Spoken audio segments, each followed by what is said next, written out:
Hi, it's Kit Finlow Bates here, and today I want to talk a bit about confusions in the NFT world when people come to it for the first time. And this is particularly problematic when it comes to journalists, because then they go and publish articles in renowned newspapers or magazines, and people get their information from them, and they end up with the wrong end of the stick. And what triggered this is a comment from David Utzke, where he pointed to an article entitled something like Why Are NFTs Disappearing Off the Internet?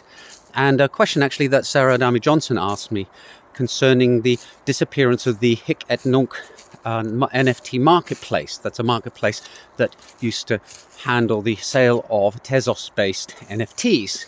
And the problem boils down to the fact that people don't understand that an NFT is a pointer.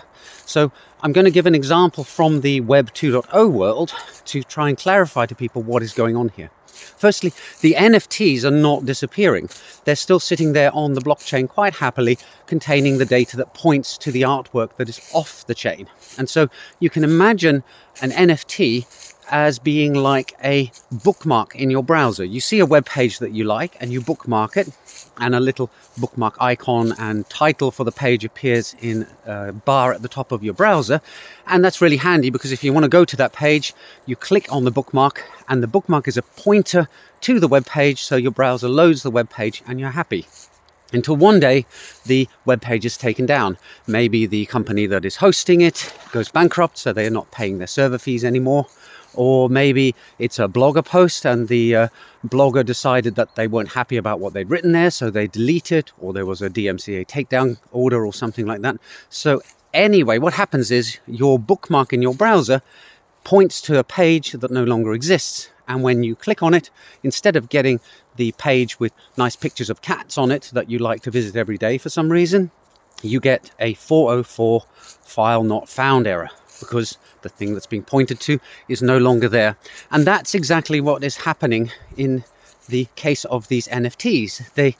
The art that is being pointed to by these NFTs is hosted on a traditional web server, and then at some point, for whatever reason, it's no longer hosted, and now you have a pointer to a non-existent piece of art, in the same way that you can have a bookmark in your browser pointing to a page that no longer exists. And the latter, I think most people who use the internet are familiar with, because pages on the internet appear and disappear with amazing regularity.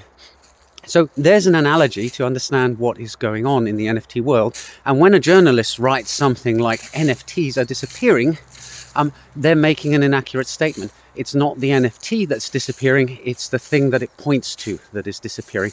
And of course, if you have an NFT that points to something that doesn't exist, well, then you have to question what the purpose of the NFT is in the first place. And this is why people are having long discussions about should all files that NFTs point to go on the IPFS, which is a decentralized file system.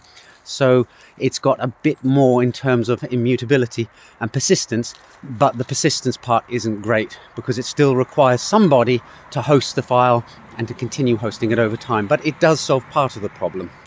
Anyway, hopefully that clarifies some things for people out there, and I'll see you in the next video soon.